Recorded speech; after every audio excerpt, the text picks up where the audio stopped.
I don't usually review Netflix movies. I don't watch a lot of Netflix movies because I don't know if you can see back there, you see that shelf? That's all review discs that I haven't watched yet. So I've always feel the pressure to watch review discs, so I'm not watching a lot of other stuff unless it's in the theaters. So took the time last night based on some recommendations and knowing somebody who worked on the film to watch Rebel Ridge on Netflix.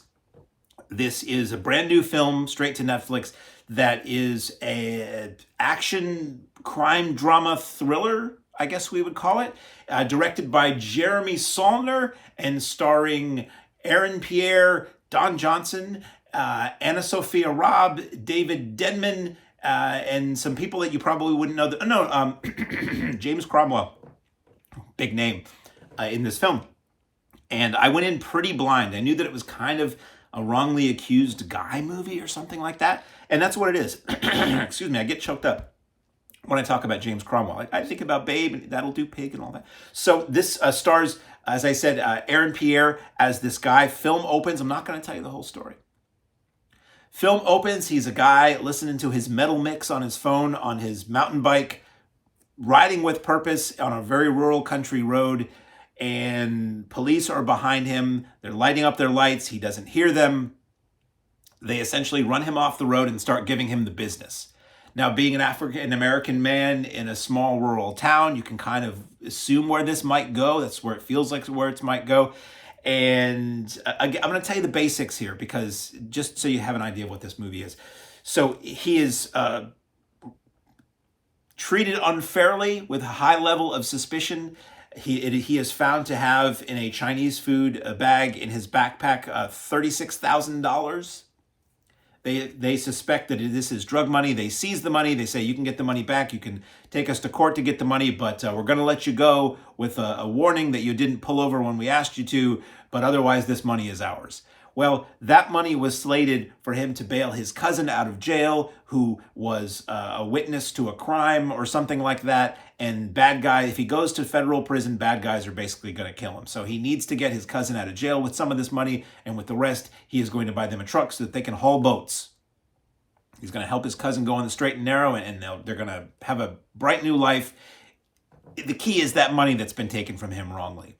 So it is revealed over time that this man has a military background and a certain set of skills, and a film is basically a slow burn of this man discovering corruption in this small town, working with AnnaSophia Robb, who works in the city offices as some level of a lawyer or clerk or something like that, who is discovering badness in this town. And will they be able to get his cousin out of prison in time? Who will survive and what will be left of them?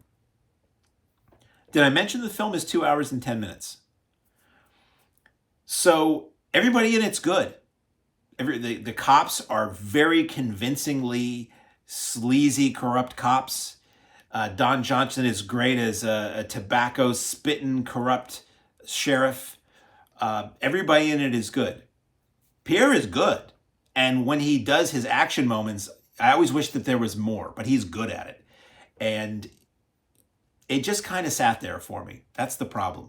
It would have worked. At times we're watching it and the story goes along and then something happens and then there's some downtime and I was like, this feels like a TV show. This feels like a pilot for a TV show, or this feels like I'm watching an episode of like a limited series or a series about this. But it wasn't. It was just a movie.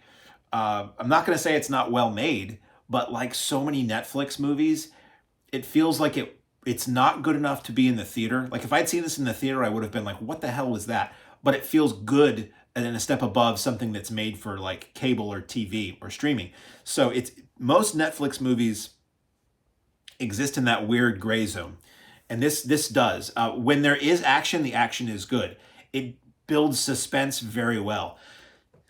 Pierre is so good at his slow burn, I'm trying to honor some agreements here. I'm trying to do the right thing. I don't want trouble, but you are indeed messing with the wrong person.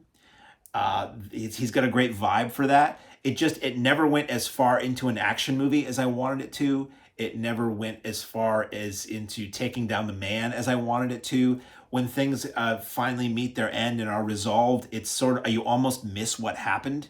You're just like, what? Oh, I guess I guess everything's fine now. It was an odd duck, you know. It probably really should have been about 80 minutes to 90 minutes, but I mean, I say that about everything. Everything is better at that 90-minute sweet spot that movies used to be.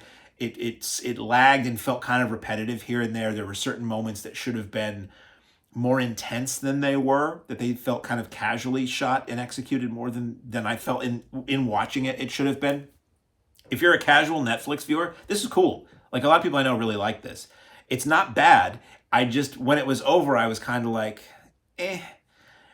Maybe it would have been interesting as a 2-3-parter where you can really build this up and learn more about this town and all that. As it was just like a little too much exposition here and there, a little too much verbal exposition here and there. Not all of it necessarily made sense. More talk than action. I don't regret watching it. I mean, it introduced me to Aaron Pierre, who's really cool, and AnnaSophia Robb, who's good. And, it's always cool to see Don Johnson as bad guy. He's one of those guys that was like the squeaky clean good guy pretty boy for so long, and then has had a secondary career of characters like this, like in Riot and Cell Block 99. So your mileage may vary. If you've got Netflix, it's worth giving it a shot, but I kind of was disappointed by Rebel Ridge.